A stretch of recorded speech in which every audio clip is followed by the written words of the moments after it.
Hello दोस्तों, नमस्कार। एक बार फिर स्वागत करता हूं आपके अपने YouTube channel office no problem में।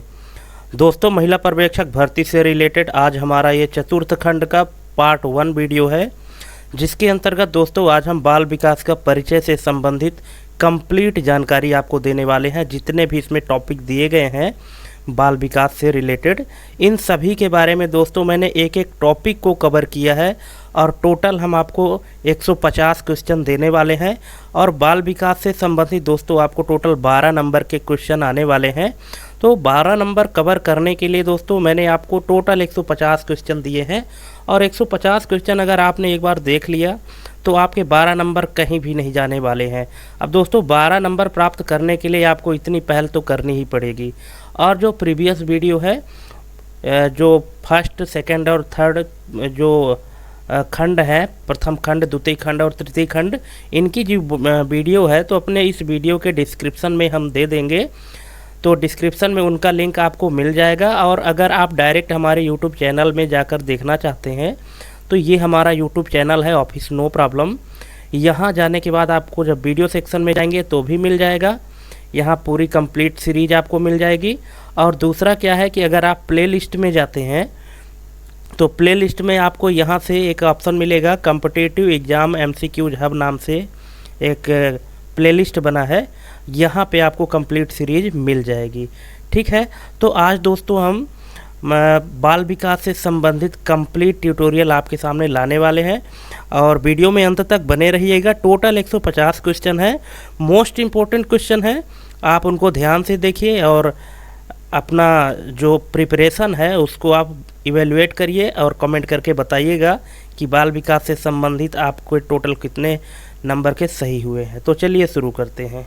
तो दोस्तों ये है हमारा महिला पर्यवेक्षक भर्ती 2025 का चतुर्थ खंड, जिसमें जो टॉपिक है चतुर्थ खंड में कि शिशु की प्रारंभिक देखभाल एवं शिक्षा, इससे संबंधित जो टॉपिक है तो पहला पार्ट है इसमें बाल विकास का परिचय। अब देखिए, बाल विकास का जो परिचय हमारे ये यहाँ पे मुख्य विषय है, और इस मुख्य विषय के अंतर्गत जो उप विषय है वो है बुनियादी अवधारणाएं, वृद्धि एवं विकास को परिलक्षित करने वाले सिद्धांत, विकास के महत्वपूर्ण चरण, आनुवांशिकता और पर्यावरण का बाल विकास पर प्रभाव, प्रीनेटल विकास, प्रथम 3 वर्ष में विकास, 3 से 6 वर्ष के मध्य विकास। दोस्तों ये जितने भी टॉपिक हैं ना, इन सभी टॉपिक को मैंने कवर किया है। प्रत्येक टॉपिक से मैंने आपके सामने क्वेश्चन लाया है, तब जाके 150 क्वेश्चन हम आपको दे पा रहे हैं। और ये ऐसे क्वेश्चन है कि मोस्ट इम्पोर्टेंट क्वेश्चन है, एग्ज़ाम में हर बार पूछे जाते हैं। ठीक है, लेकिन दोस्तों लोगों को जानकारी ना होने की वजह से उनको करेक्ट आंसर नहीं मिल पाता है। लेकिन आपको यहाँ पे कंप्लीट वीडियो देखना है और बिना स्किप किए देखना है, ताकि आपका कोई भी पॉइंट मिस ना हो। तो चलिए शुरू करते हैं। यहाँ पे हमारा पहला क्वेश्चन है, बाल विकास का अर्थ क्या है।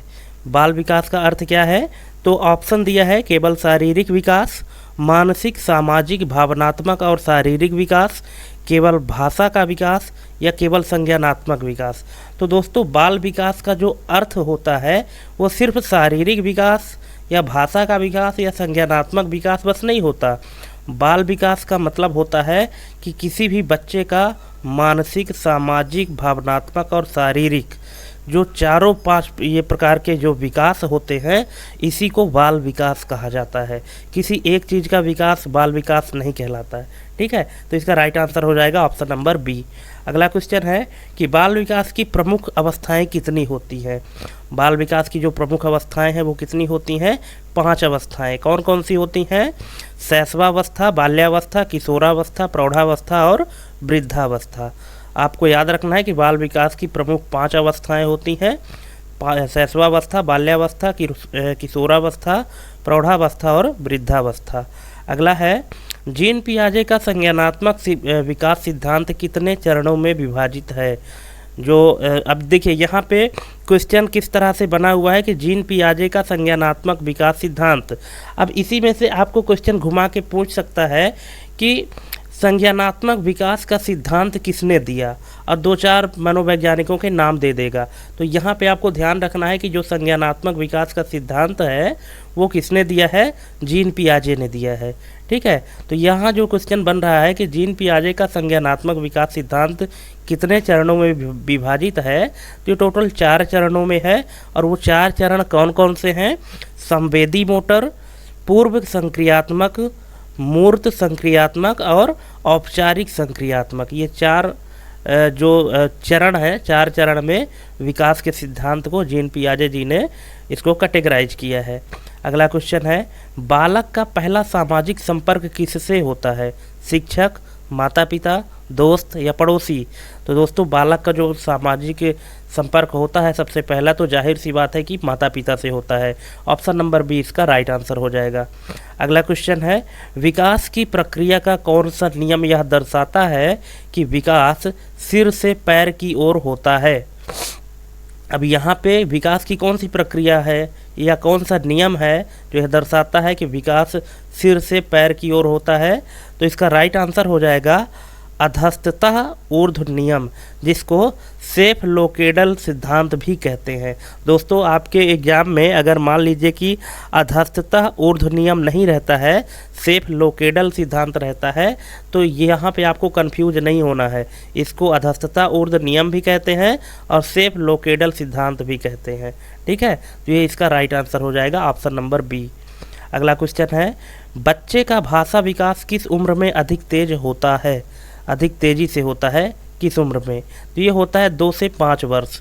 2 से 5 वर्ष के बीच में बच्चे में जो भाषा का विकास है वो अधिक तेज़ी से होता है। ऑप्शन नंबर बी इसका राइट आंसर है। दोस्तों आप देख रहे हैं कि वीडियो में जो क्वेश्चन का लेवल है वो किस लेवल के क्वेश्चन है, और आपको वीडियो अंत तक देखना है। टोटल 150 क्वेश्चन आपको अटेम्प्ट करने हैं, क्योंकि देखिए अगर आपको कुछ ना कुछ हासिल करना है ना, तो आपको अपना टाइम तो देना पड़ेगा। ऐसा नहीं है कि आप 2-4 मिनट मेरी वीडियो देखें, 2-4 मिनट किसी और की वीडियो देखें और फिर जाके आपको लगा कि अब तो हम सब जानने लगे। नहीं, ऐसा नहीं है। हम ये नहीं कहते कि आप सिर्फ मेरी ही वीडियो देखिए, लेकिन जिस भी वीडियो को देखिए कंप्लीट वीडियो देखिए और उसमें से आप अपने नॉलेज को इन्हेंस करिए और ख़ुद को इवेलुएट करिए, क्योंकि आप अपने आप को जितनी अच्छी तरह से परख सकते हैं वो कोई और नहीं परख सकता। ठीक है, तो जो भी वीडियो आप देखते हैं तो कंप्लीट वीडियो देखिए अगर आपको एग्ज़ाम क्रैक करना है तो, और यदि नहीं करना है, सिर्फ टाइम पास के लिए देखना है, तब तो फिर कोई बात ही नहीं है। ठीक है, लेकिन हाँ अगर आप मन लगा के मेहनत कर रहे हैं तो फिर टाइम दीजिए, और जब आप हमको टाइम देंगे तब हम आपको कुछ नई चीज़ दे पाएंगे।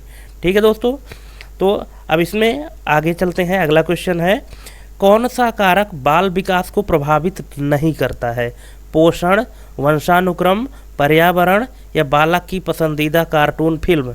तो दोस्तों जो बाल विकास को प्रभावित नहीं करता है वो है बालक की पसंदीदा कार्टून। ये बाल विकास को प्रभावित नहीं करता, बाकी पोषण, वंशानुक्रम और पर्यावरण ये तीनों चीज़ें प्रभावित करती हैं। अगला क्वेश्चन है, इरिक एरिक्सन के अनुसार बाल विकास कितने चरणों में विभाजित है, 4, 6, 8 या 10। इरिक एरिक्सन जो एक मनोवैज्ञानिक हैं, इनके अनुसार जो बाल विकास है वो टोटल 8 चरण में विभाजित है। और ये टोटल 8 चरण कौन कौन से हैं, विश्वास बनाम अविश्वास जिसको शैशवावस्था में कहा गया है, स्वायत्तता बनाम शर्म और संदेह शिशु अवस्था, पहल बनाम अपराध बोध पूर्व स्कूली, उद्योग बनाम हीनता विद्यालयीन आयु, पहचान बनाम भूमिका उम्र किशोरावस्था, आत्मीयता बनाम अलगाव युवा वयस्कता, उत्पादक क्षमता बनाम ठहराव मध्य वयस्कता, अहम अखंडता बनाम निराशा, ये है वयस्कता का अंतिम चरण। तो दोस्तों जो एरिक एरिक्सन है इनके अनुसार बाल विकास को 8 चरणों में विभाजित किया गया है और ये टोटल 8 चरण है, आप देख सकते हैं। ठीक है, अगला क्वेश्चन है, संवेदी मोटर अवस्था की पहचान क्या है। संवेदी मोटर अवस्था की पहचान क्या है, यहाँ ऑप्शन दिया है, बच्चा तर्क करना सीखता है, बच्चा वस्तु स्थायित्व को समझता है, बच्चा औपचारिक रूप से सोचने लगता है या बच्चा भाषा विकास शुरू करता है। तो दोस्तों इसका राइट आंसर है बच्चा वस्तु स्थायित्व को समझता है। ऑप्शन नंबर बी इसका राइट आंसर है। अगला क्वेश्चन है, लैंगिक पहचान की समझ किस उम्र में विकसित होती है? तो किस उम्र में होती है? 4 से 5 वर्ष में। 4 से 5 वर्ष की उम्र में लैंगिक पहचान की समझ विकसित होती है।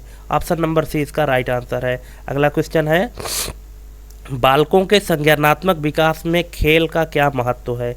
तो खेल का क्या महत्व है? तार्किक और विश्लेषणात्मक सोच। ऑप्शन नंबर सी इसका राइट आंसर हो जाएगा। अगला क्वेश्चन है, बोलना सीखने की प्रक्रिया में सबसे पहला चरण कौन सा होता है? बोलना सीखने की प्रक्रिया में सबसे पहला चरण कौन सा होता है?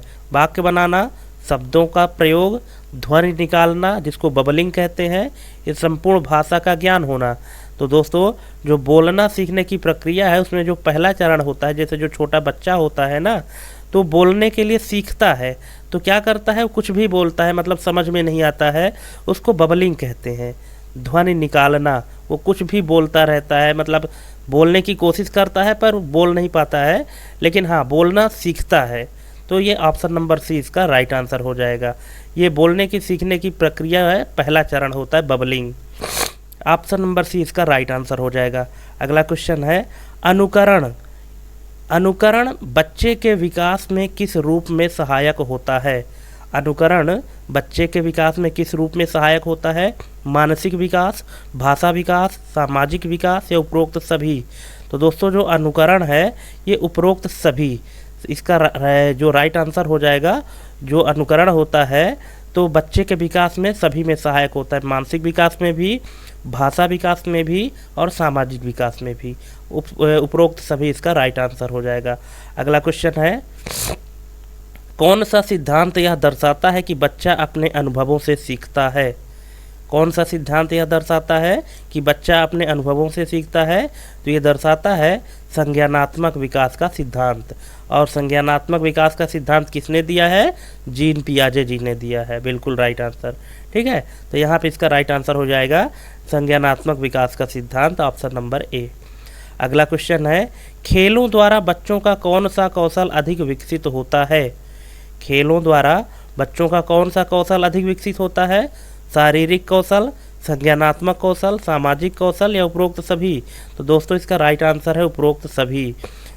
खेलों के द्वारा ना बच्चों का सभी कौशल विकसित होता है, शारीरिक भी, संज्ञानात्मक भी और सामाजिक भी। अगला क्वेश्चन है, भाषा विकास के दौरान टेलीग्राफिक स्पीच किसे कहते हैं? टेलीग्राफिक स्पीच किसे कहते हैं भाषा विकास के दौरान? तो इसको कहते हैं केवल आवश्यक शब्दों का प्रयोग।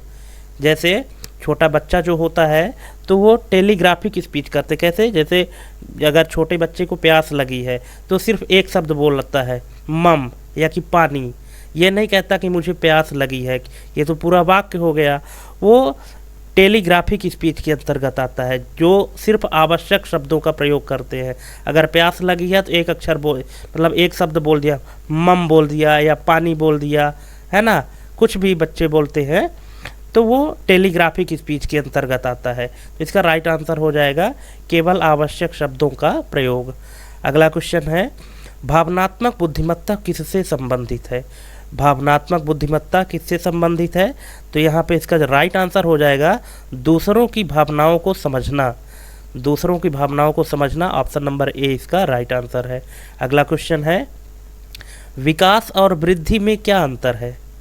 विकास और वृद्धि में क्या अंतर है? ऑप्शन है दोनों समान है, या वृद्धि केवल शरीर से संबंधित है जबकि विकास संपूर्ण परिवर्तन को दर्शाता है, विकास केवल ऊंचाई बढ़ाने को कहते हैं, या इनमें से कोई नहीं। तो इसका जो राइट आंसर हो जाएगा वो है ऑप्शन नंबर बी, कि वृद्धि केवल शरीर से संबंधित है जबकि विकास संपूर्ण परिवर्तन को दर्शाता है। ऑप्शन नंबर बी इसका राइट आंसर हो जाएगा। अगला क्वेश्चन है, कौन सा सिद्धांत यह बताता है कि बच्चों का विकास चरणबद्ध होता है? कौन सा विकास यह बताता है? कौन सा सिद्धांत यह बताता है कि बच्चों का विकास चरणबद्ध होता है? तो यह बताता है संज्ञानात्मक सिद्धांत। ऑप्शन नंबर बी इसका राइट आंसर हो जाएगा। अगला क्वेश्चन है, खेलकूद और शारीरिक गतिविधि से बच्चों में क्या विकास होता है? तो खेलकूद और शारीरिक गतिविधि से बच्चों में क्या विकास होता है? ये होता है शारीरिक, मानसिक और सामाजिक, तीनों चीज़ होता है। ऑप्शन नंबर डी इसका राइट आंसर हो जाएगा। दोस्तों एक ही क्वेश्चन को 2 से 3 तरह से घुमा फिरा के बोर्ड जो है तो आपसे पूछ सकता है, इसीलिए आपको अलर्ट रहना है हर एक परिस्थिति में, ठीक है।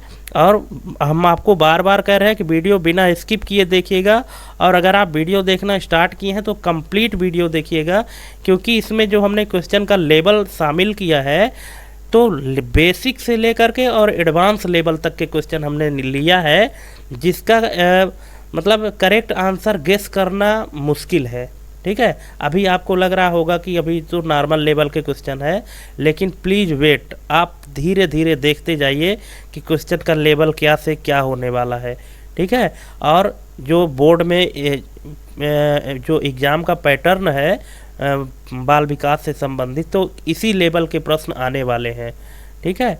इसीलिए आप अंत तक बने रहें, और लास्ट में आप हमको कमेंट करके बताइएगा ज़रूर कि आपके टोटल कितने नंबर के सही हुए हैं। दोस्तों आपके लिए हम इतनी मेहनत कर रहे हैं, तो कम से कम आप भी तो अपने लिए कुछ ना कुछ मेहनत करिए, है ना। अगला क्वेश्चन है, कौन सा कारक बच्चे की बुद्धिमत्ता को प्रभावित करता है? वंशानुक्रम, पोषण, पर्यावरण या उपरोक्त सभी? तो दोस्तों जो बच्चे की जो बुद्धिमत्ता है उसको प्रभावित करने वाले जो कारक होते हैं ये उपरोक्त सभी होते हैं। वंशानुक्रम भी होता है, पोषण भी होता है और पर्यावरण भी होता है। उपरोक्त सभी इसका राइट आंसर हो जाएगा। अगला क्वेश्चन है, वस्तु स्थायित्व, ऑब्जेक्ट परमानेंस, वस्तु स्थायित्व की समझ किस उम्र में विकसित होती है? इसका राइट आंसर क्या होगा? अगर आपको पता है तो वीडियो पॉज करके और पहले कमेंट कर सकते हैं, इसके बाद फिर इसका करेक्ट आंसर आप देख सकते हैं। इसका राइट आंसर हो जाएगा 0 से 2 वर्ष। ऑप्शन नंबर ए इसका राइट आंसर हो जाएगा। अगला क्वेश्चन है, कौन सा सिद्धांत यह बताता है कि बालक स्वयं की खोज और स्वतंत्रता से सीखते हैं? कौन सा सिद्धांत यह बताता है? तो यह बताता है संज्ञानात्मक विकास का सिद्धांत। ऑप्शन नंबर सी इसका राइट आंसर हो जाएगा। अगला क्वेश्चन है, कौन सा तत्व बच्चे की नैतिकता के विकास में महत्वपूर्ण भूमिका निभाता है? माता पिता, समाज, शिक्षक या उपरोक्त सभी? तो दोस्तों बच्चे की जो नैतिकता के विकास में महत्वपूर्ण भूमिका निभाता है वो उपरोक्त सभी निभाते हैं, माता पिता भी, समाज सोसाइटी भी और शिक्षा भी। ऑप्शन नंबर डी इसका राइट आंसर हो जाएगा, उपरोक्त सभी। अगला क्वेश्चन है, कौन सा बाल विकास सिद्धांत नैतिक विकास से संबंधित है? पियाजे का सिद्धांत, कोहलबर्ग का सिद्धांत, वाटसन का सिद्धांत या वाइगोत्स्की का सिद्धांत? तो इसका राइट आंसर हो जाएगा कोहलबर्ग का सिद्धांत। कोहलबर्ग का सिद्धांत जो है तो नैतिक विकास से संबंधित है, ठीक है। नैतिक विकास से संबंधित जो सिद्धांत दिया है वो कोहलबर्ग ने दिया है, ठीक है। और जो संज्ञानात्मक विकास का सिद्धांत दिया है वो किसने दिया है? जीन पियाजे ने दिया है। ये आपको ध्यान रखना है। ऑप्शन नंबर बी इसका राइट आंसर हो जाएगा, कोहलबर्ग सिद्धांत। अगला है, समीपस्थ दूरी, समीपस्थ दूरी सिद्धांत किसे दर्शाता है? तो इसका राइट आंसर हो जाएगा, विकास शरीर के केंद्र से बाहरी अंगों की ओर होता है, इसको कहते हैं समीपस्थ दूरी सिद्धांत। विकास जो है तो शरीर के केंद्र से बाहरी अंगों की ओर होता है। ऑप्शन नंबर सी इसका राइट आंसर हो जाएगा। अगला क्वेश्चन है, विकास का कौन सा सिद्धांत यह दर्शाता है कि विकास समान चरणों में होता है? तो विकास का कौन सा सिद्धांत यह दर्शाता है? यह दर्शाता है पूर्वानुमेय क्रम का नियम। ऑप्शन नंबर सी इसका राइट आंसर हो जाएगा। दोस्तों अगर आपको लगता है कि किसी भी क्वेश्चन का आंसर मान लीजिए कि बाय मिस्टेक गलत होता है, अगर आपको ऐसा लगता है तो आप लोग कमेंट करने से पहले उसकी पुष्टि ज़रूर करें कि किस हिसाब से ये क्वेश्चन गलत है। उसको जब तक आप फैक्ट ना आपको प्राप्त हो जाए, जब तक आप उसको प्रमाणित ना कर दें, तब तक आप किसी भी क्वेश्चन में ये क्वेश्चन मार्क नहीं लगा सकते कि इसका आंसर जो है तो गलत है, ठीक है। ऐसा नहीं है, हो सकता है कि मिस्टेक हो सकता है सभी से, लेकिन पहले आप उस क्वेश्चन को अच्छे से पढ़ें और उसका करेक्ट आंसर पहले आप ढूंढें। अगर आपको लगता है कि मेरे द्वारा बताया गया आंसर गलत है तो उसका फिर सही आंसर आपको बताना चाहिए। आप सिर्फ इतना कमेंट करके मत छोड़ दीजिए कि इस क्वेश्चन का आंसर गलत है। अगर गलत है तो फिर सही क्या होगा, और गलत है तो क्यों गलत है, और सही है तो सही फिर क्या होगा, ये आपको बताना चाहिए। सिर्फ इतना कमेंट कर देना कि इस क्वेश्चन का आंसर गलत है, ये तो फिर आपका नियम भी गलत हो गया ना। ठीक है, आप उसकी पुष्टि करें कि क्या गलत है, और अगर ये गलत है तो सही क्या होगा। ठीक है, चलिए अगले क्वेश्चन की ओर चलते हैं। वृद्धि एवं विकास में कौन सा तत्व सबसे अधिक महत्वपूर्ण भूमिका निभाता है? वृद्धि एवं विकास में कौन सा तत्व सबसे अधिक महत्वपूर्ण भूमिका निभाता है? इसका राइट आंसर हो जाएगा आनुवांशिकता और पर्यावरण दोनों। आनुवांशिकता और पर्यावरण दोनों जो है तो वृद्धि एवं विकास में सबसे महत्वपूर्ण भूमिका निभाते हैं। ऑप्शन नंबर सी इसका राइट आंसर हो जाएगा। अगला क्वेश्चन है, विकास का कौन सा नियम यह दर्शाता है कि सभी बच्चे समान क्रम में बढ़ते हैं लेकिन गति अलग हो सकती है? तो ये कौन सा जो नियम है या सिद्ध करता है या कि यह दर्शाता है कि सभी बच्चे का समान क्रम में बढ़ते हैं लेकिन गति अलग हो सकती है? अब ऑप्शन है सेफ लोकेडल सिद्धांत, सतत विकास का नियम, क्रमिक एवं समानुपाती विकास का नियम या अधिगम का नियम। तो इसका राइट आंसर हो जाएगा सेफ लोकेडल सिद्धांत। ऑप्शन नंबर ए इसका राइट आंसर हो जाएगा। अगला क्वेश्चन है, विकास का कौन सा सिद्धांत यह दर्शाता है कि विकास जन्म से मृत्यु तक होता है? तो ये कौन सा सिद्धांत दर्शाता है? ये दर्शाता है ऑप्शन नंबर ए सतत विकास का नियम। ऑप्शन नंबर ए इसका राइट आंसर हो जाएगा। अगला क्वेश्चन है, बाल विकास में नाजुक अवस्था क्या होती है? क्रिटिकल पीरियड जिसको कहते हैं, नाजुक अवस्था क्या होती है? तो ये होती है जब सीखने की क्षमता सबसे अधिक होती है। ऑप्शन नंबर बी इसका राइट आंसर हो जाएगा। अगला क्वेश्चन है, संज्ञानात्मक विकास का प्रमुख सिद्धांत किसने दिया? अब देखिए यहाँ पे क्वेश्चन आ गया ना कि संज्ञानात्मक विकास का प्रमुख सिद्धांत किसने दिया।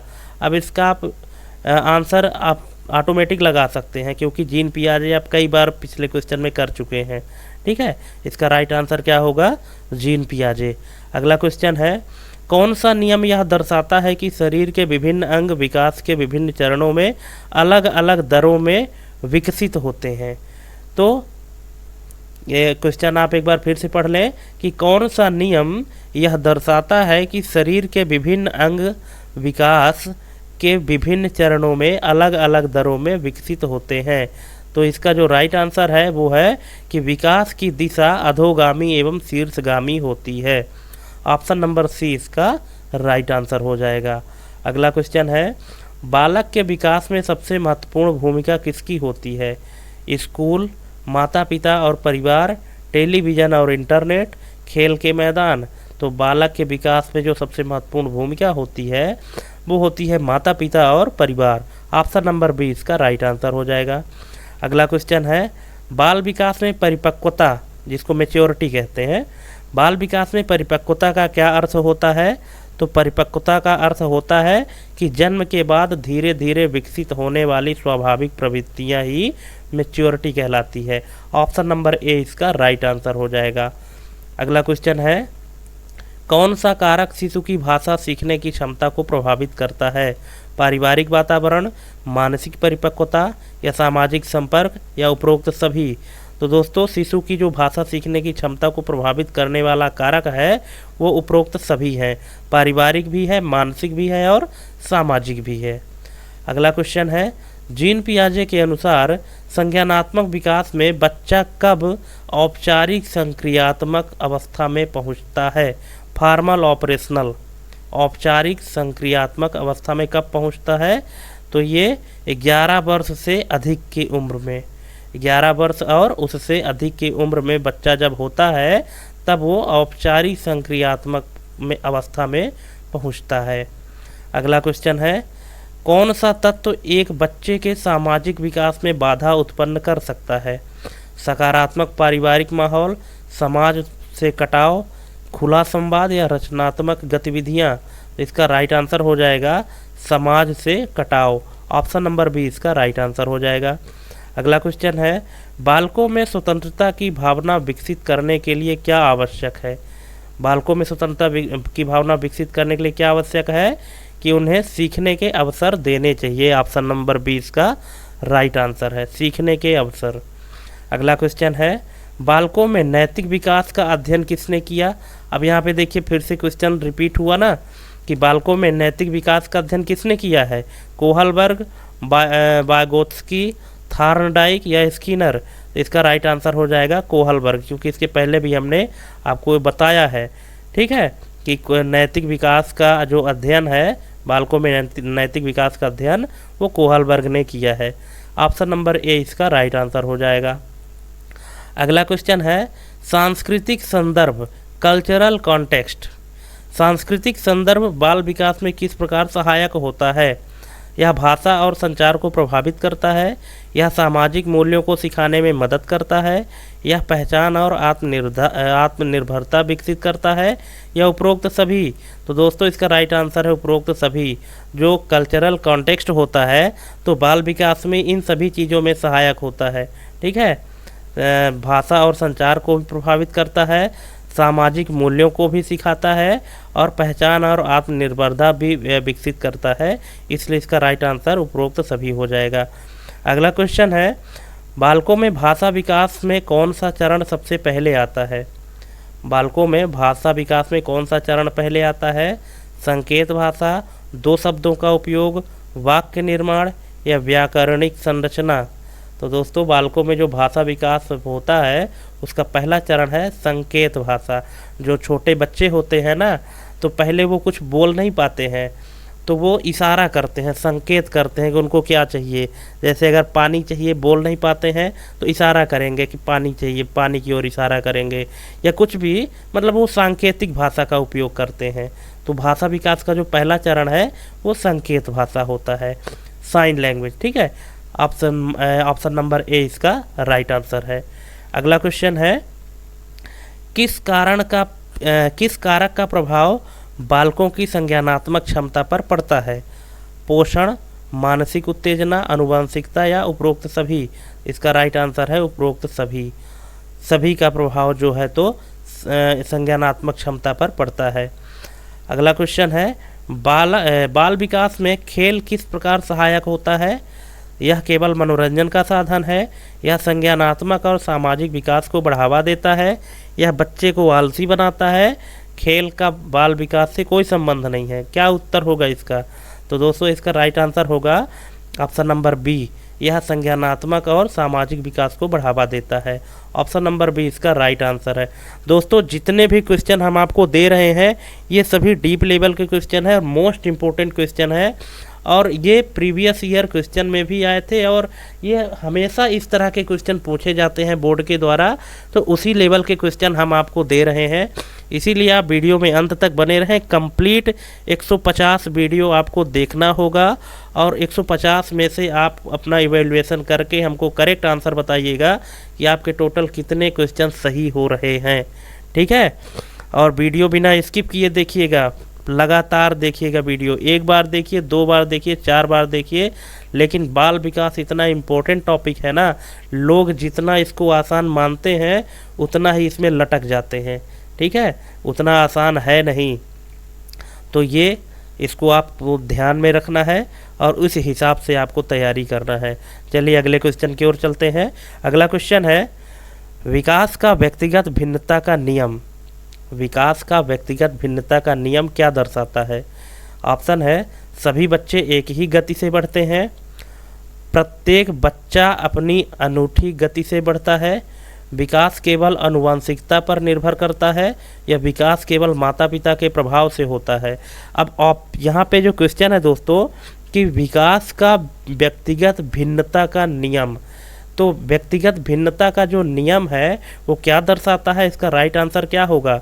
अगर आपको पता है तो वीडियो पॉज करके पहले इसका आंसर दीजिए, और अगर नहीं पता है तो देख लीजिए। इसका राइट आंसर हो जाएगा ऑप्शन नंबर बी, प्रत्येक बच्चा अपनी अनूठी गति से बढ़ता है। हर व्यक्ति में जो बढ़ने की जो गति होती है वो अलग अलग होती है, अनूठी गति होती है। ऑप्शन नंबर बी इसका राइट आंसर हो जाएगा। अगला क्वेश्चन है किस आयु में बच्चों में सामाजिक जागरूकता विकसित होने लगती है? किस आयु में बच्चों में सामाजिक जागरूकता विकसित होने लगती है? 3 से 4 वर्ष की उम्र में। ऑप्शन नंबर बी इसका राइट आंसर हो जाएगा। अगला क्वेश्चन है बालकों में संज्ञानात्मक कौशल को विकसित करने का सबसे अच्छा तरीका क्या होता है? तो बालकों में जो संज्ञानात्मक कौशल है उसको विकसित करने का जो सबसे अच्छा तरीका है वो क्या है? उन्हें स्वतंत्र रूप से सोचने के अवसर देना। उन्हें स्वतंत्र रूप से सोचने के अवसर देना, यही एक अच्छा तरीका माना गया है। ऑप्शन नंबर ए इसका राइट आंसर है। अगला क्वेश्चन है, आत्मनियंत्रण सेल्फ रेगुलेशन, आत्मनियंत्रण का विकास किससे संबंधित है?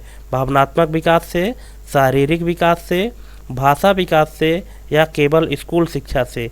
तो दोस्तों जो आत्मनियंत्रण का विकास का संबंध है वो है भावनात्मक विकास से, इमोशनल डेवलपमेंट से। ऑप्शन नंबर ए इसका राइट आंसर हो जाएगा।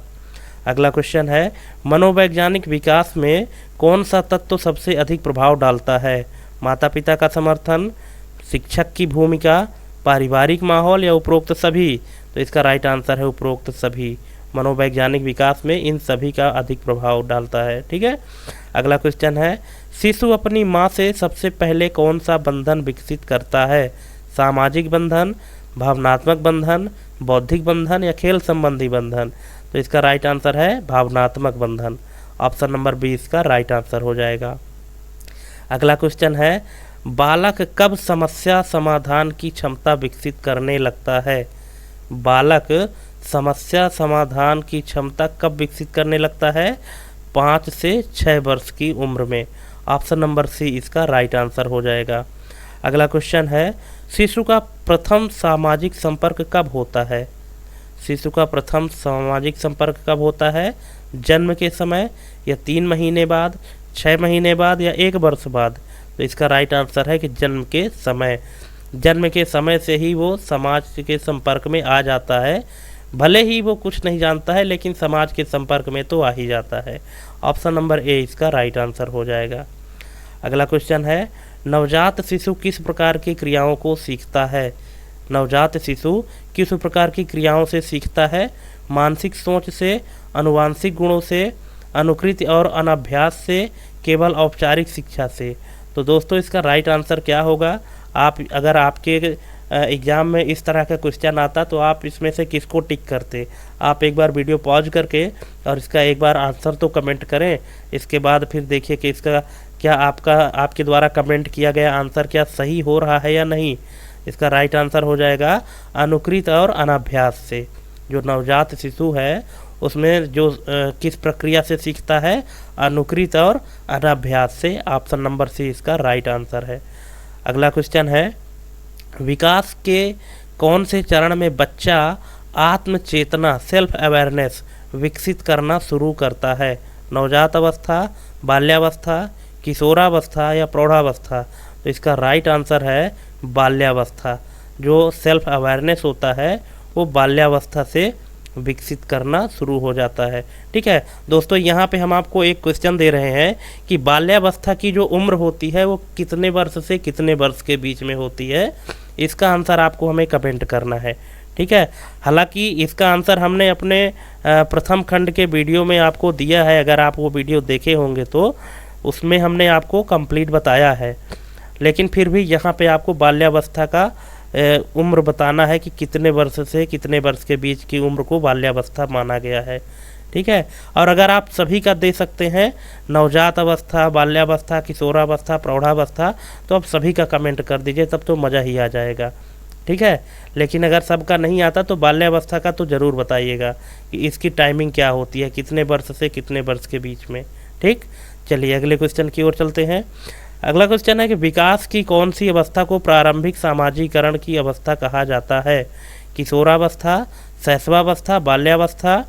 शैशवावस्था और बाल्यावस्था दोनों। तो इसका राइट आंसर हो जाएगा ऑप्शन नंबर डी, शैशवावस्था और बाल्यावस्था दोनों।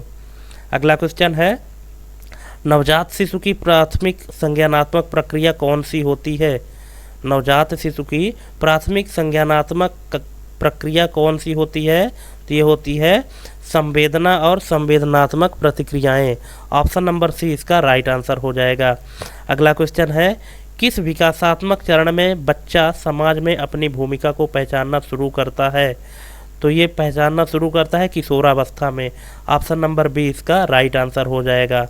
अगला क्वेश्चन है, विकास के किस चरण में आत्म संवेदना सबसे अधिक देखी जाती है? तो ये देखी जाती है किशोरावस्था में। ऑप्शन नंबर बी इसका राइट आंसर हो जाएगा। अगला क्वेश्चन है कि गर्भावस्था के दौरान भ्रूण के विकास की सही क्रमिक प्रक्रिया क्या होती है। अब यहाँ पे 4 ऑप्शन दिए गए हैं, तो इसमें जो सही क्रमिक प्रक्रिया है वो क्या होगी, भ्रूणीय अवस्था, भ्रूण अवस्था, फिर गर्भस्थ शिशु, या गर्भस्थ शिशु, भ्रूणीय अवस्था या भ्रूण अवस्था, या भ्रूण अवस्था, भ्रूणीय अवस्था या गर्भस्थ शिशु, या भ्रूणीय अवस्था, गर्भस्थ शिशु और भ्रूण अवस्था। तो इसका दोस्तों राइट आंसर क्या होगा, अगर आपको पता है तो आप इसको कमेंट कर सकते हैं, और अगर नहीं पता तो इसका आंसर देख लीजिए। इसका राइट आंसर हो जाएगा ऑप्शन नंबर ए, पहले भ्रूणीय अवस्था, फिर भ्रूण अवस्था, फिर गर्भस्थ शिशु। ऑप्शन नंबर ए इसका राइट आंसर हो जाएगा। अगला क्वेश्चन है, विकास का कौन सा चरण संज्ञानात्मक कौशल के निर्माण में सबसे महत्वपूर्ण होता है। इसका राइट आंसर हो जाएगा बाल्यावस्था। ऑप्शन नंबर ए इसका राइट आंसर है। अगला क्वेश्चन है, किस चरण में बच्चा सार्वजनिक नैतिकता और समाज के नियमों को समझना शुरू करता है। तो ये होता है किशोरावस्था में। ऑप्शन नंबर सी इसका राइट आंसर हो जाएगा। अगला क्वेश्चन है, जन्म से पहले विकास को क्या कहा जाता है। जन्म से पहले जो विकास होता है उसको क्या कहा जाता है, संज्ञानात्मक विकास, प्रीनेटल विकास, नैतिक विकास या सामाजिक विकास। तो दोस्तों इसको कहते हैं प्रीनेटल विकास। ऑप्शन नंबर बी इसका राइट आंसर हो जाएगा। अगला क्वेश्चन है, सेफ लोकेडल प्रवृत्ति किस विकास से संबंधित है। अब देखिए यहाँ फिर से अब सेफ लोकेडल का क्वेश्चन आ गया ना, घुमा फिरा के फिर से पूछ दिया गया।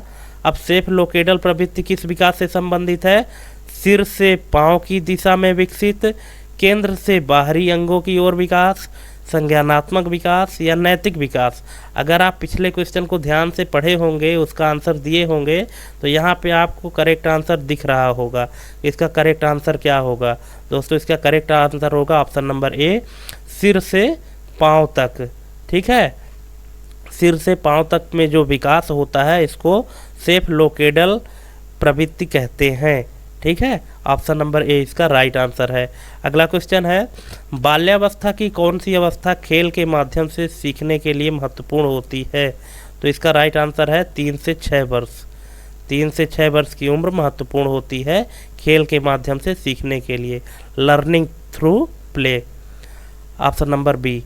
अगला क्वेश्चन है, गर्भधारण के दौरान सबसे संवेदनशील समय कौन सा होता है, प्रथम तिमाही, द्वितीय तिमाही, तृतीय तिमाही या जन्म के बाद।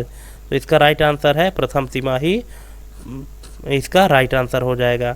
अगला क्वेश्चन है, विकास के किस चरण में यौन पहचान स्थापित होती है। तो विकास के किस चरण में यौन पहचान स्थापित होती है, इसका राइट आंसर है 3 से 5 वर्ष। ऑप्शन नंबर बी इसका राइट आंसर हो जाएगा। अगला क्वेश्चन है, मानसिक विकास में अन्वेषण प्रकृति, क्यूरोसिटी जिसको कहते हैं, मानसिक विकास में अन्वेषण प्रकृति किस उम्र में सबसे अधिक होती है। तो ये होती है 6 से 12 वर्ष की उम्र में। ठीक है, 6 से 12 वर्ष की उम्र में जो क्यूरोसिटी होती है वो सबसे ज़्यादा होती है। अगला क्वेश्चन है, नवजात शिशु में ग्रास्पिंग रिफ्लेक्स क्या दर्शाता है। तो ग्रास्पिंग रिफ्लेक्स जो दर्शाता है वो दर्शाता है अनैच्छिक प्रतिक्रिया। ऑप्शन नंबर बी इसका राइट आंसर हो जाएगा। अगला क्वेश्चन है, शारीरिक वृद्धि और मस्तिष्क विकास की गति किस अवस्था में सबसे अधिक होती है। तो ये होती है शैशवावस्था। ऑप्शन नंबर बी इसका राइट आंसर हो जाएगा। अगला क्वेश्चन है, पियाजे का पूर्व संक्रियात्मक चरण कितने वर्ष तक होता है। 0 से 2 वर्ष, 2 से 7 वर्ष, 7 से 11 वर्ष या 11 वर्ष और उससे अधिक। इसका राइट आंसर है 2 से 7 वर्ष। ऑप्शन नंबर बी इसका राइट आंसर हो जाएगा। अगला क्वेश्चन है, मनोवैज्ञानिक परिपक्वता किस उम्र में विकसित होती है। तो मनोवैज्ञानिक परिपक्वता जो है ये विकसित होती है किशोरावस्था में। ऑप्शन नंबर बी इसका राइट आंसर हो जाएगा। अगला क्वेश्चन है, विकास की किस अवस्था में बच्चा सही और गलत का भेद समझने लगता है। तो ये 6 से 12 वर्ष की उम्र में बच्चा सही और गलत का भेद समझने लगता है। ऑप्शन नंबर बी इसका राइट आंसर हो जाएगा। अगला क्वेश्चन है, आनुवांशिकता, आनुवांशिकता किसे प्रभावित करती है। केवल बौद्धिक विकास को, केवल शारीरिक विकास को, केवल भावनात्मक विकास को, या ऑप्शन नंबर डी शारीरिक, बौद्धिक और मानसिक तीनों। तो इसका राइट आंसर है ऑप्शन नंबर डी शारीरिक, बौद्धिक और मानसिक। अगला क्वेश्चन है पर्यावरण किन कारकों से मिलकर बनता है। जो पर्यावरण है किन कारकों से मिलकर बनता है? जैविक कारक, सामाजिक कारक, सांस्कृतिक और आर्थिक कारक, या उपरोक्त सभी। इसका राइट आंसर है उपरोक्त सभी। ऑप्शन नंबर डी इसका राइट आंसर हो जाएगा। अगला क्वेश्चन है आनुवांशिकता किसके माध्यम से पीढ़ी दर पीढ़ी स्थानांतरित होती है? रक्त के द्वारा, कोशिकाओं के द्वारा, गुणसूत्रों के द्वारा, या आहार के द्वारा। तो इसका राइट आंसर है गुणसूत्रों के द्वारा। ऑप्शन नंबर सी इसका राइट आंसर है। अगला क्वेश्चन है मानव शरीर में कुल कितने गुणसूत्र होते हैं? ये तो सबको पता होगा, 46 गुणसूत्र होते हैं। ऑप्शन नंबर सी इसका राइट आंसर हो जाएगा। अगला क्वेश्चन है माता पिता से प्राप्त आनुवांशिक विशेषताओं को क्या कहा जाता है? तो माता पिता से प्राप्त आनुवांशिक विशेषताओं को कहा जाता है वंशानुगत विशेषताएं। ऑप्शन नंबर सी इसका राइट आंसर हो जाएगा। अगला क्वेश्चन है निम्नलिखित में से कौन सा कारक आनुवांशिकता से प्रभावित नहीं होता है? तो नहीं होता है भाषा का ज्ञान। ऑप्शन नंबर सी इसका राइट आंसर हो जाएगा। ठीक है, और बाकी चीज़ें चाहे बालक का रक्त समूह हो, त्वचा का रंग हो, बालों का रंग हो, ये सब आनुवांशिकता से प्रभावित होता है, लेकिन जो भाषा का ज्ञान है वो आनुवांशिकता से प्रभावित नहीं होता है। अगला क्वेश्चन है आनुवांशिकता और पर्यावरण के बीच संबंध को समझने के लिए कौन सा अध्ययन किया जाता है? जुड़वा बच्चों का अध्ययन, सामाजिक अध्ययन, भाषा का अध्ययन, या सांस्कृतिक अध्ययन। तो दोस्तों क्या आपको इसका राइट आंसर पता है? अगर पता है तो वीडियो पॉज करके और थोड़ा सा पहले आप कमेंट कर दीजिए, फिर देखिए कि क्या आपके द्वारा कमेंट किया गया आंसर सही हो रहा है। अगर पता है तो, और नहीं पता है तो आप देख लीजिए। इसका राइट आंसर हो जाएगा जुड़वा बच्चों का अध्ययन। जुड़वा बच्चों का अध्ययन जो है तो आनुवांशिकता और पर्यावरण के बीच संबंध को समझने के लिए अध्ययन किया जाता है। ऑप्शन नंबर ए इसका राइट आंसर हो जाएगा। दोस्तों वीडियो में जो क्वेश्चन आप देख रहे हैं, इन क्वेश्चन का लेवल तो आप देख ही रहे हैं कि किस लेवल के क्वेश्चन हम आपके सामने लेकर आए हैं। इसी लेवल के क्वेश्चन दोस्तों आपसे एग्जाम में पूछा जाएगा। इसीलिए हम आपको बार बार कह रहे हैं वीडियो बिना स्किप किए देखिए, कंप्लीट वीडियो देखिए। मैं कुछ दिनों से ये नोटिस कर पा रहा हूँ कि आप लोग वीडियो प्ले करते हैं लेकिन पूरी वीडियो नहीं देखते हैं, और बाद में फिर बोलेंगे हमारी तैयारी अधूरी रह गई। दोस्तों जिस लेवल की तैयारी हम आपको करवा रहे हैं, अगर आप हमारे बताए अनुसार उस लेवल की तैयारी करते हैं तो एग्ज़ाम क्रैक करने से तो कोई नहीं रोक सकता। लेकिन हाँ, ईमानदारी से, पूरी ईमानदारी से आपको टाइम दे करके और आपको तैयारी करनी है।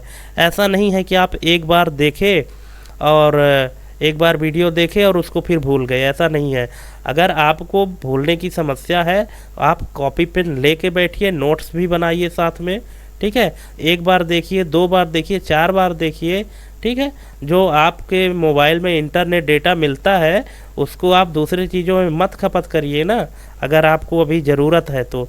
ठीक है, वीडियो देखिए, अच्छी अच्छी वीडियो देखिए, अपने काम की वीडियो देखिए एग्ज़ाम प्रिपरेशन के हिसाब से।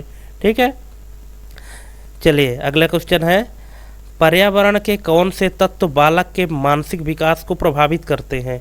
पारिवारिक वातावरण, विद्यालय और शिक्षक, समाज और संस्कृति, या उपरोक्त सभी। इसका राइट आंसर है उपरोक्त सभी। जो बालक के मानसिक विकास को प्रभावित करते हैं ये तीनों चीज़ें करते हैं। पारिवारिक वातावरण भी करता है, विद्यालय और शिक्षक भी, और समाज और संस्कृति भी। इसीलिए इसका राइट आंसर हो जाएगा उपरोक्त सभी। अगला क्वेश्चन है आनुवांशिकता का कौन सा पहलू बुद्धि को प्रभावित करता है?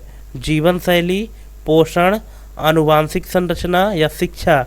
तो दोस्तों आनुवांशिकता का जो पहलू है जो बुद्धि को प्रभावित करता है वो है आनुवांशिक संरचना। ऑप्शन नंबर सी इसका राइट आंसर हो जाएगा।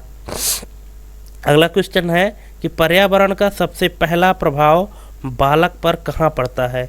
विद्यालय में, समाज में, परिवार में, या खेल के मैदान में। तो इसका राइट आंसर है परिवार में। परिवार में जो है तो सबसे पहला प्रभाव पड़ता है बालक पर।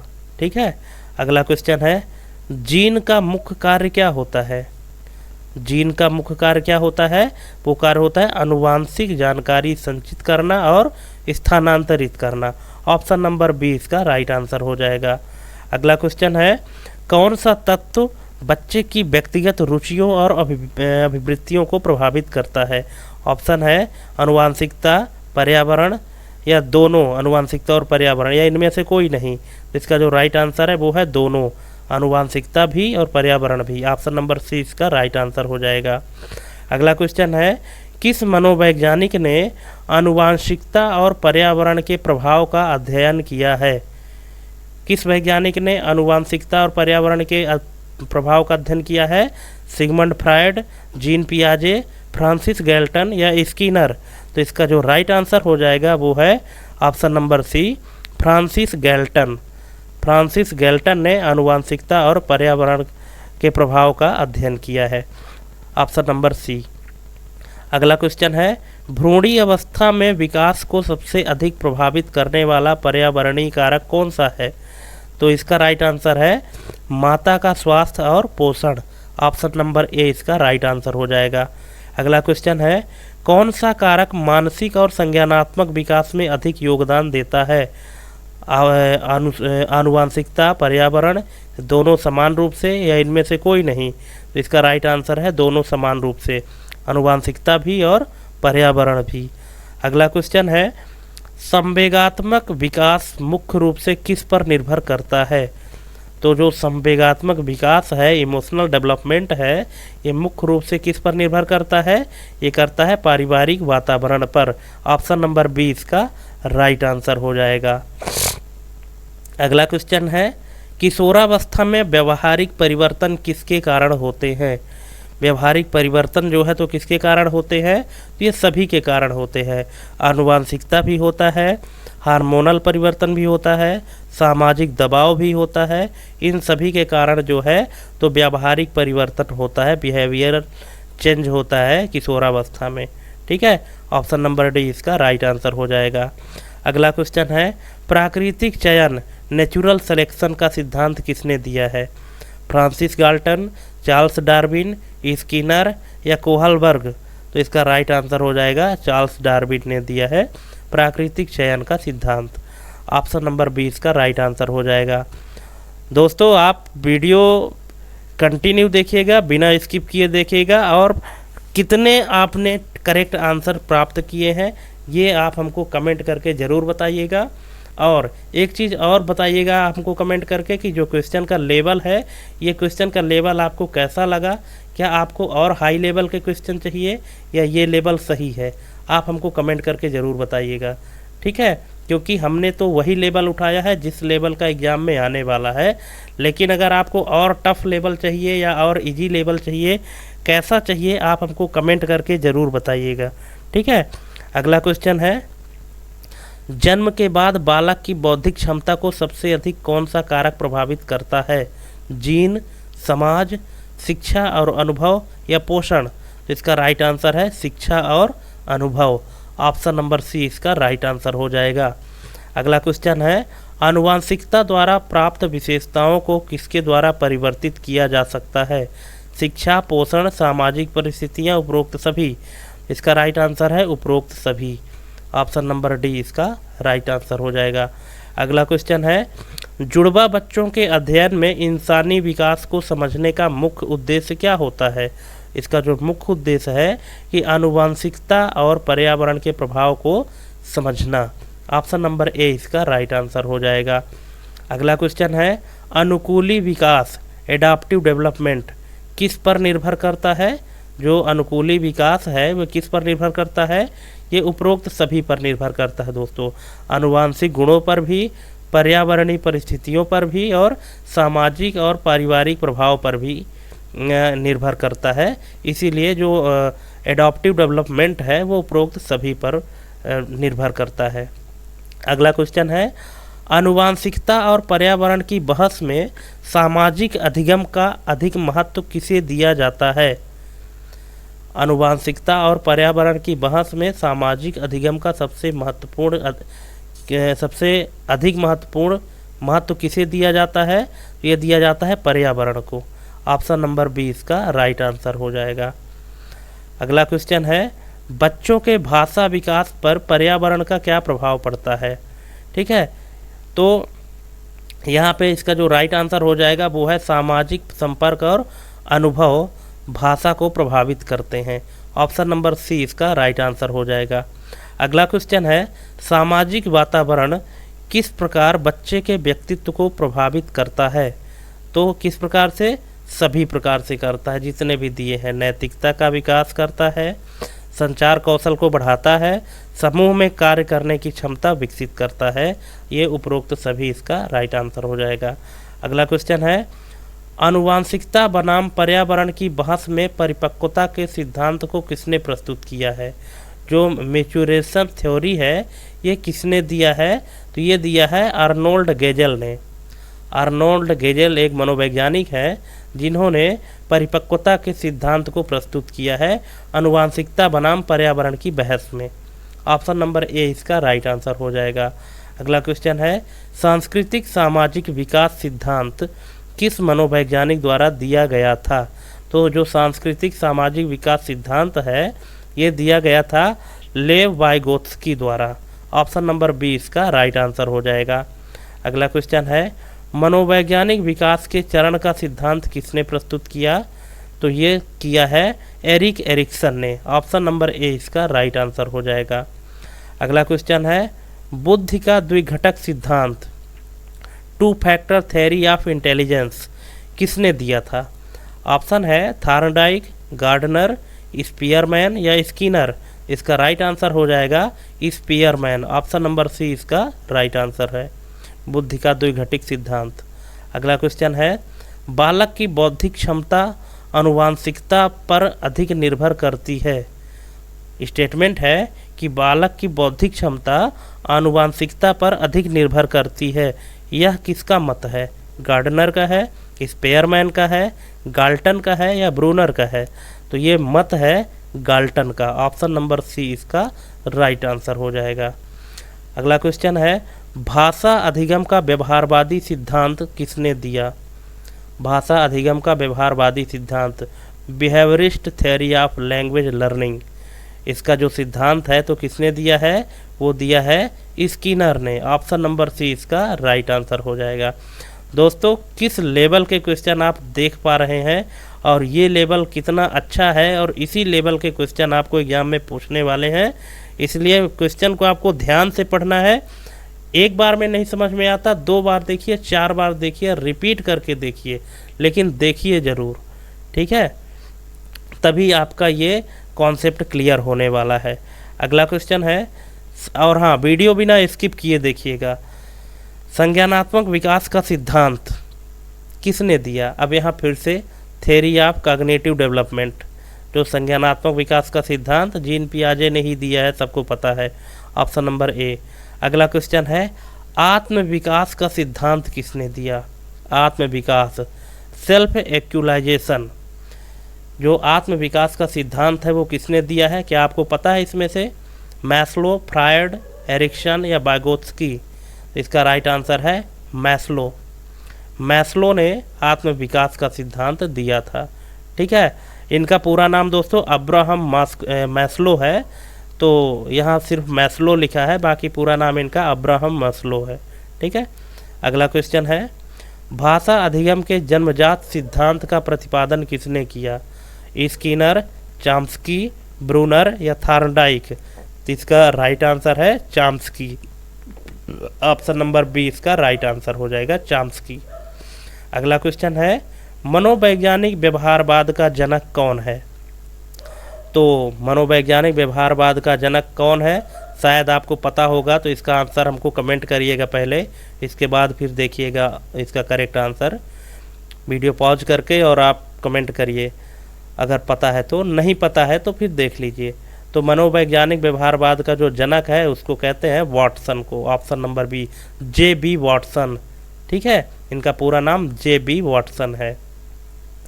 अगला क्वेश्चन है, शास्त्रीय अनुबंध क्लासिकल कंडीशनिंग शास्त्रीय अनुबंध का सिद्धांत किसने दिया है? तो ये दिया है पावलाव ने। ऑप्शन नंबर ए इसका राइट आंसर हो जाएगा, पावलाव। अगला क्वेश्चन है, संचार अधिगम का सामाजिक सांस्कृतिक दृष्टिकोण किसने दिया है? तो ये दिया है वाइगोत्स्की ने। ऑप्शन नंबर ए इसका राइट आंसर हो जाएगा। अगला क्वेश्चन है, गुणसूत्र सिद्धांत क्रोमोसोमल थ्योरी किसने प्रस्तुत किया है? ये किया है वाल्टर सटन ने। वाल्टर सटन ने गुणसूत्र का सिद्धांत दिया है। ऑप्शन नंबर बी इसका राइट आंसर हो जाएगा।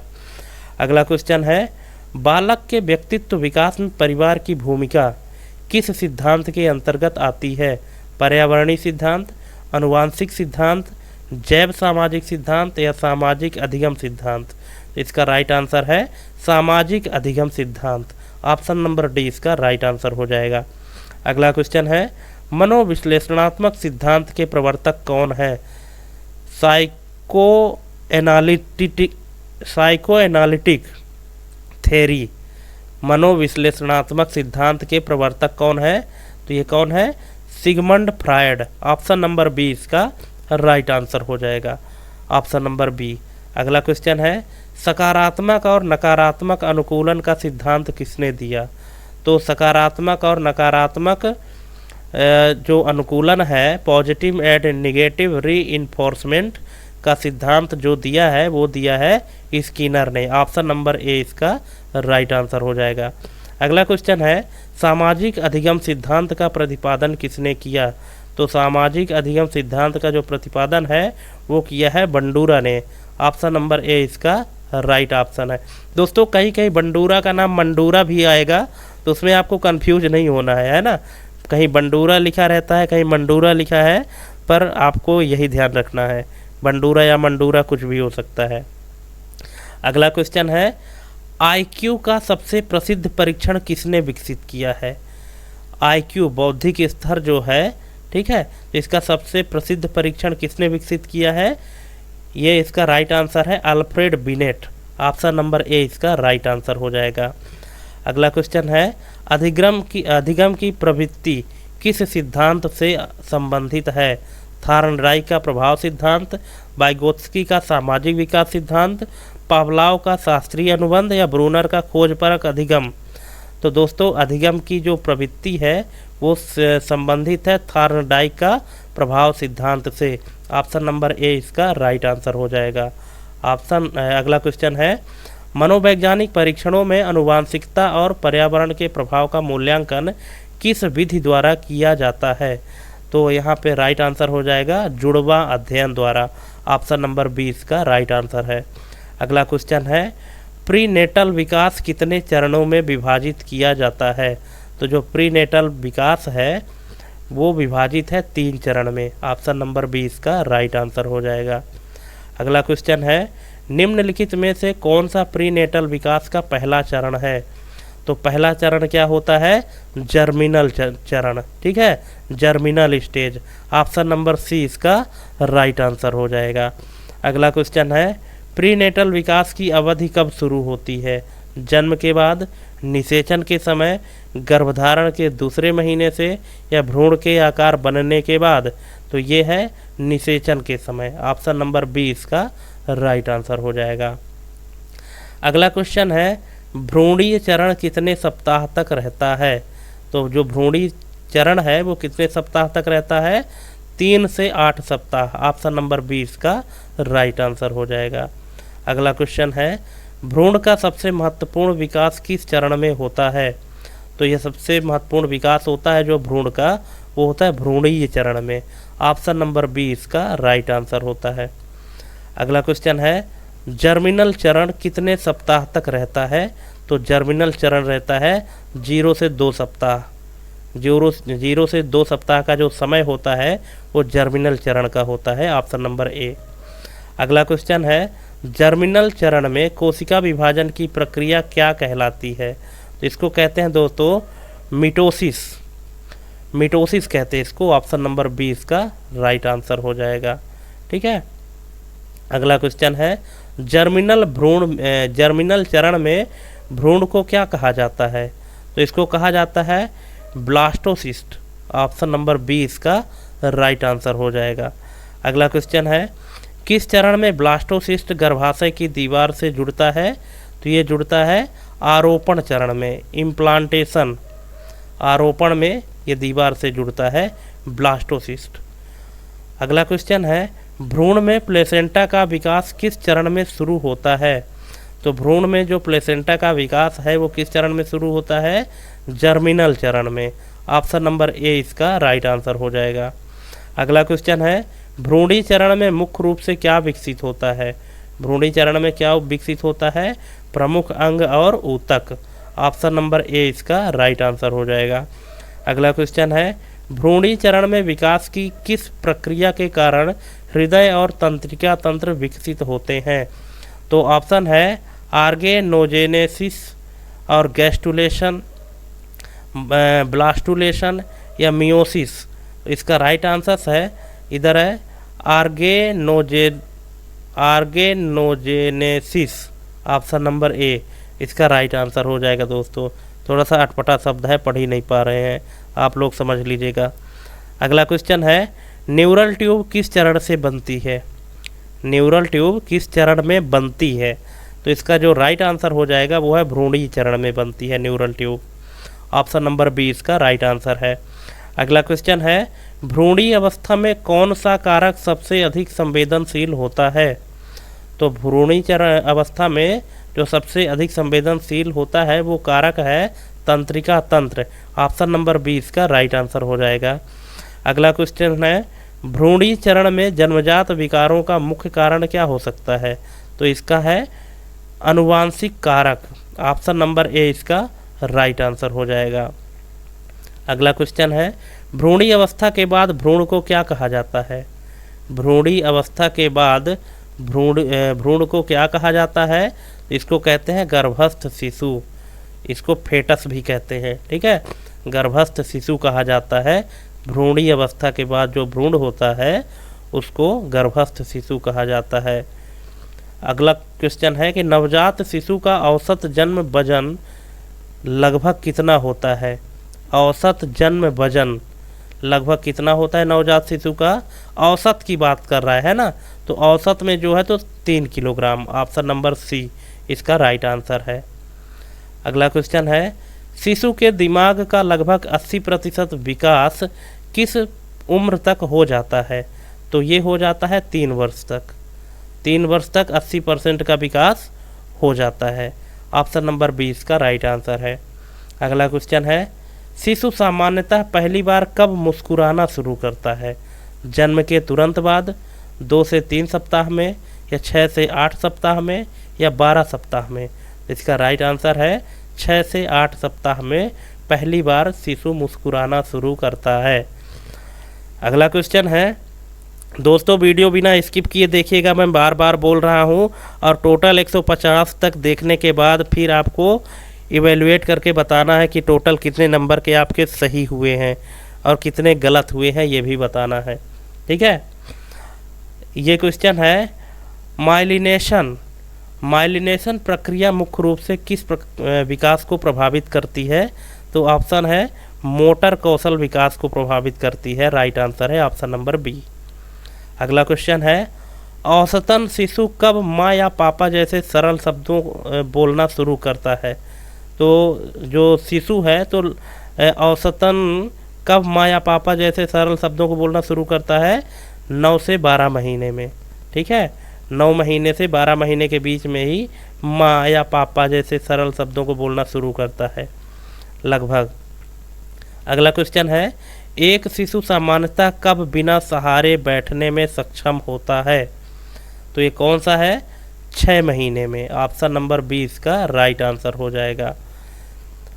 अगला क्वेश्चन है, अजनबी भय, स्ट्रेंजर एंग्जाइटी, ये स्ट्रेंजर एंजाइटी जिसको कहते हैं दोस्तों, अजनबी भय स्ट्रेंजर एंजाइटी आमतौर पर शिशु में कब विकसित होता है? तो ये विकसित होता है 8 से 9 महीने में। ठीक है, 8 से 9 महीने में स्ट्रेंजर एंजाइटी विकसित होता है। अब ऑप्शन नंबर सी इसका राइट आंसर है। अगला क्वेश्चन है, शिशु पहली बार कब अपने पैरों पर खड़ा होने की कोशिश करता है? तो ये कोशिश करता है 9 महीने में। ऑप्शन नंबर बी इसका राइट आंसर हो जाएगा। अगला क्वेश्चन है, औसतन शिशु कब चलना शुरू कर देता है? तो कब करता है? 12 से 14 महीने में। 9 महीने में खड़ा होने में कोशिश करता है। देखिए पिछला क्वेश्चन क्या है कि शिशु कब चलना शुरू कर देता है। ये शिशु पहली बार अपने पैरों में कब खड़ा होने की कोशिश करता है? 9 महीने में। और चलना शुरू कब कर देता है? 12 से 14 महीने में। ठीक है। और जो बैठने की कोशिश करता है वो 6 महीने में। ये चीज़ आपको ध्यान रखना है। बैठने की कोशिश करता है 6 महीने में, खड़े होने की कोशिश करता है 9 महीने में, और चलने के लिए शुरू करता है 12 से 14 महीने में। ठीक है। अगला क्वेश्चन है, 2 वर्ष की उम्र में एक सामान्य बालक की औसत लंबाई कितनी होती है? 2 वर्ष की उम्र में एक सामान्य बालक की औसत लंबाई, तो ये होती है 85 से 95 सेंटीमीटर। ऑप्शन नंबर सी इसका राइट आंसर हो जाएगा। अगला क्वेश्चन है, पियाजे के संज्ञानात्मक विकास सिद्धांत के अनुसार 3 से 6 वर्ष के बच्चों की सोच मुख्यतः किस अवस्था में होती है? संवेदी मोटर, पूर्व संक्रियात्मक, ठोस संक्रियात्मक या औपचारिक संक्रियात्मक? तो इसका राइट आंसर हो जाएगा दोस्तों पूर्व संक्रियात्मक, pre operational. Option number B इसका राइट आंसर हो जाएगा। अगला क्वेश्चन है, 3 से 6 वर्ष की आयु के बच्चों में किस प्रकार की खेल गतिविधियां प्रमुख होती हैं? एकाकी खेल, समांतर खेल, सहयोगात्मक खेल या प्रतिस्पर्धात्मक खेल? तो इसका राइट आंसर हो जाएगा सहयोगात्मक खेल। ऑप्शन नंबर सी इसका राइट आंसर है। अगला क्वेश्चन है, 4 वर्षीय बच्चे की औसत शब्दावली कितनी होती है? औसत शब्दावली, एवरेज शब्दावली की बात कर रहे हैं ना, 4 वर्षीय बच्चे की, तो ये होती है 1000 से 1500 शब्द। ठीक है। ऑप्शन नंबर सी इसका राइट आंसर हो जाएगा। अगला क्वेश्चन है, 3 से 6 वर्ष की आयु में बच्चे मुख्यतः किस प्रकार की नैतिकता को प्रदर्शित करते हैं? 3 से 6 वर्ष की आयु में बच्चे मुख्यतः किस प्रकार की नैतिकता को प्रदर्शित करते हैं? तो ये करते हैं पूर्व परंपरागत नैतिकता, pre conventional morality. Option number A इसका राइट आंसर हो जाएगा। अगला क्वेश्चन है, 3 से 6 वर्ष के बच्चों में स्वयं की पहचान, सेल्फ कॉन्सेप्ट किस प्रकार विकसित होती है? तो ये विकसित होती है वे स्वयं को अपने कार्यों और दिखावे के आधार पर पहचानते हैं। ऑप्शन नंबर ए इसका राइट आंसर हो जाएगा। अगला क्वेश्चन है, कल्पनाशील खेल, कल्पनाशील खेल मुख्यतः किस प्रकार उम्र में किस उम्र में देखा जाता है? तो जो कल्पनाशील खेल है, इमेजिनेटिव प्ले है, वो मुख्यतः देखा जाता है 3 से 6 वर्ष की उम्र में। ये ऑप्शन नंबर 20 का राइट आंसर हो जाएगा। अगला क्वेश्चन है और लास्ट क्वेश्चन है, 5 वर्षीय बच्चे का सामान्य रूप से ध्यान काल कितना होता है? इसका आंसर अगर आपको पता है दोस्तों, तो लास्ट क्वेश्चन है, इसका आंसर अगर आपको पता है तो आप हमको कमेंट कर सकते हैं कि जो 5 वर्ष का बच्चा होता है तो उसका जो अटेंशन स्पैन होता है, ध्यान रखने की जो शक्ति होती है, तो सामान्य रूप से कितना होता है, कितने टाइम तक वो जो है तो किसी चीज़ में ध्यान केंद्रित कर सकता है? 2 से 3 मिनट, 5 से 10 मिनट, 10 से 15 मिनट या 20 से 25 मिनट? तो इसका राइट आंसर हो जाएगा 10 से 15 मिनट। जो 5 वर्ष का बच्चा है तो अधिकतम वो 10 से 15 मिनट तक किसी चीज़ में वो ध्यान लगा सकता है। अगर मान लीजिए 5 वर्ष के बच्चे को आप पढ़ाते हैं ना, तो पढ़ने में उसका ध्यान सिर्फ 10 से 15 मिनट तक लग सकता है, उससे ऊपर नहीं लग सकता। फिर वो उसका ध्यान भंग होने लगता है, इधर उधर करने लगता है, शैतानी करता है ना। तो अगर आपके साथ भी ऐसी समस्या है तो आप 10 से 15 मिनट पढ़ाने के बाद या कुछ भी काम करने के बाद उनको थोड़ा सा रिलैक्स दें, खेलने कूदने दें। इसके बाद फिर से 10 से 15 मिनट उनका जो अटेंशन है वो आप प्राप्त कर सकते हैं। लेकिन इससे ज़्यादा का समय अगर आप दे रहे हैं, ज़बरदस्ती उनको अटेंशन वो करवा रहे हैं, तो फिर ऐसा सही नहीं होता है। ठीक है। तो ये है दोस्तों टोटल 150 क्वेश्चन। और हाँ, अब आप हमको कमेंट करके बताइएगा कि आपके टोटल कितने नंबर के सही हुए हैं, और क्वेश्चन का लेवल भी थोड़ा सा बताइए कि आपको ये क्वेश्चन का लेवल कैसा लगा। ठीक है, तो थैंक्स फॉर वाचिंग। मेरी ये कंप्लीट वीडियो देखने के लिए आपको बहुत बहुत धन्यवाद। अगर आपकी कोई क्वेरी है तो प्लीज़ हमें कमेंट करें, और हमारे वीडियो को लाइक करें, शेयर करें, और सब्सक्राइब करना तो बिल्कुल भी ना भूलें। क्योंकि अगर आपको इसी तरह के और वीडियो चाहिए, और एग्ज़ाम के प्रिपरेशन के लिए वीडियो चाहिए, तो चैनल को हमारे सब्सक्राइब करके रखें और बेल आइकन को दबा के ही रखें। तो ठीक है दोस्तों, आज के लिए बस इतना ही। मिलते हैं हम अपने अगले वीडियो में एक अगले चैप्टर के साथ। तब तक के लिए जय हिंद, वंदे मातरम।